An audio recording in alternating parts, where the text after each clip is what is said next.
As per the requirement आपको क्या करना है इसको। उसके बाद टाइम आपको दिया है या टाइम पीरियड दिया है, ऐसे चलकर टाइम पीरियड कितना दिया है, 2 सेकंड। हाँ 2 सेकंड दिया है, और बस और एक चीज दी हुई है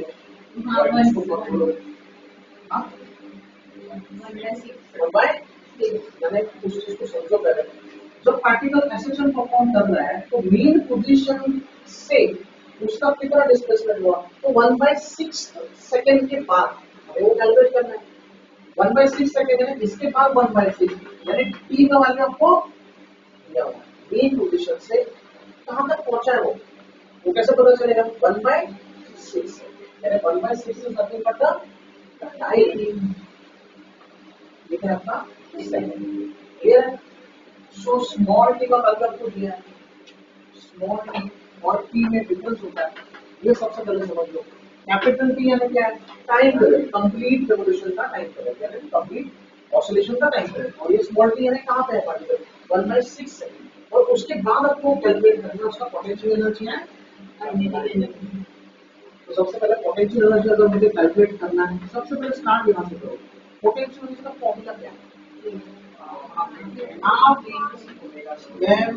ओमेगा स्क्वायर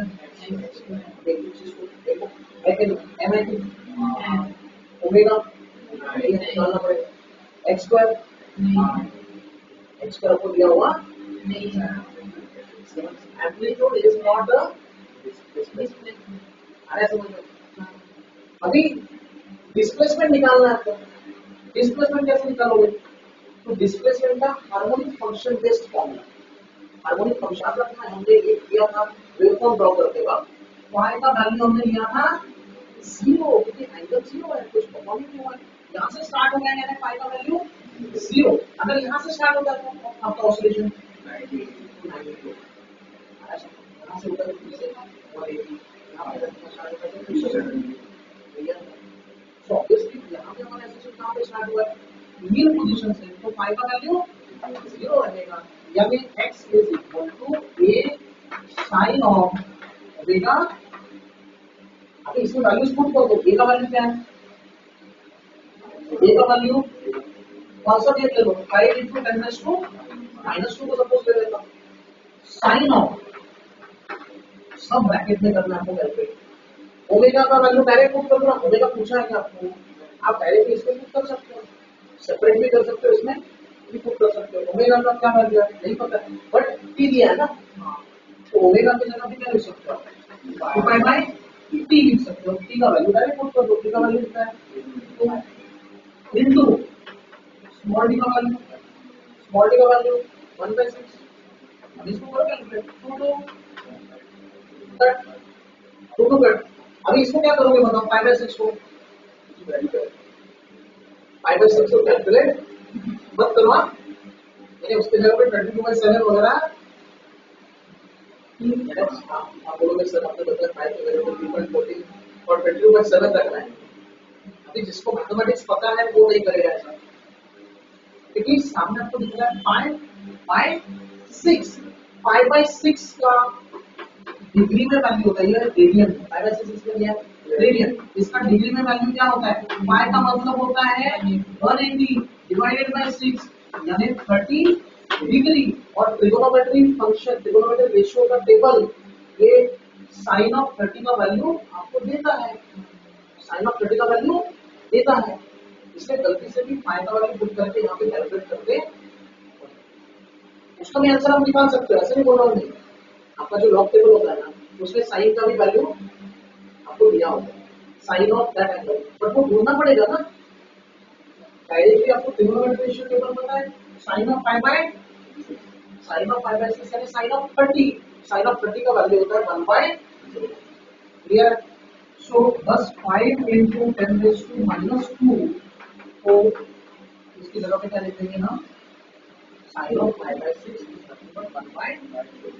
1/2 10⁻⁻2, ये क्या निकाला हमने, डिस्प्लेसमेंट किसमें होगा, अभी तक हम क्या निकाल पाए, सिर्फ डिस्प्लेसमेंट, अभी तक पोटेंशियल एनर्जी काइनेटिक एनर्जी की इक्वेशन क्लियर है यहाँ तक? अभी पोटेंशियल एनर्जी के फॉर्मूला में इसको पुट करो ना, क्या है पोटेंशियल एनर्जी? आप एम की जगह पे डायरेक्ट वैल्यूज पुट करो। एम का वैल्यू था हमारा, ये वाला पुट कर देता हूँ 1/100 वाला, 1/100 इंटू ओमेगा का स्क्वायर, बराबर? ओमेगा का स्क्वायर, फिर से वही चीज, ओमेगा का वैल्यू क्या है? 2 का स्क्वायर कर दो, अलग से हमने निकाला नहीं है ना वैसे, इंटू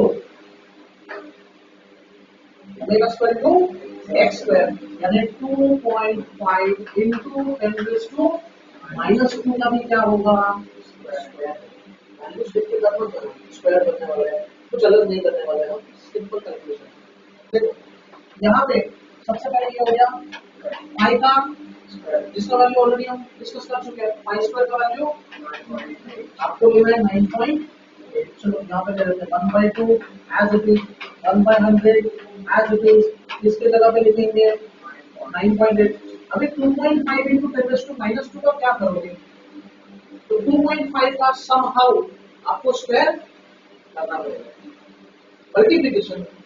जिसको स्क्वायर का पता है 2.5 का स्क्वायर करना है, दो चीजें इसमें याद रखो, 2.5 की और 10⁻² का भी स्क्वायर। 10⁻² का स्क्वायर तो इजी है ना, 10⁻² का स्क्वायर यानी क्या?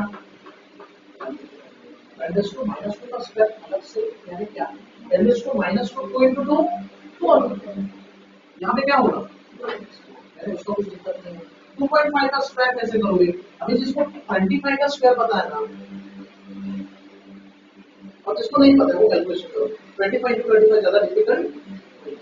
25 का स्क्वायर याद रखो होता है c²d। अभी जब स्क्वायर होता है ना तो डेसिमल पॉइंट के बाद कितना नंबर है? 1। तो स्क्वायर होने के बाद 2 हो जाता है, स्क्वायर होने के बाद 2, तो इसमें 6.25। तो यहाँ पे मैं लिखूंगा इंटू 6.25 इंटू 10⁻⁻, यहाँ पे। अभी उसके बाद कैलकुलेशन आप करो। सबसे पहले 9.8 है यहाँ पे, और यहाँ पे है। देखो ये चीज समझ लीजिए कि इन दोनों का क्या करना पड़ा है, मल्टीप्लिकेशन करना पड़ेगा। पर यहाँ पे 2 भी तो है, 100 तो काम हमारा चला रहेगा, क्योंकि 100 तो वैसे भी 10 का मल्टीपल है, उसको हम कैसे भी कर सकते हैं। यहाँ पे क्या करोगे? 2 को डिवाइड कर दो ना, यहाँ पे कितना आएगा? देखो 9.8 का हाफ। अभी जिसको कैलकुलेशन पता है वो पास कर लेगा, जिसको नहीं पता है वो, लेकिन ज्यादा डिफिकल्ट 98 का जरूर पता होगा, नहीं पता है तो करोगे 4.9 का 4.9 इंटू ये तो करना पड़ेगा आपको, बस उतना ही काम है। 4.9 इंटू 6.5। अभी कभी भी याद रखो डेसिमल पॉइंट में मल्टीप्लिकेशन मत करना, डेसिमल पॉइंट को पहले हटा देना। हमें पता है डेसिमल पॉइंट है, मैं क्या करता हूँ, सबसे बड़ा वैल्यू कौन सा है उसको लिखा, नीचे लिखा, करो मल्टीप्लिकेशन। 9 5 जा 9 2 जा 18 + 4 करो, चलो बाकी सब देख रहे हैं, सिर्फ डिवीजन बोल रहे हैं।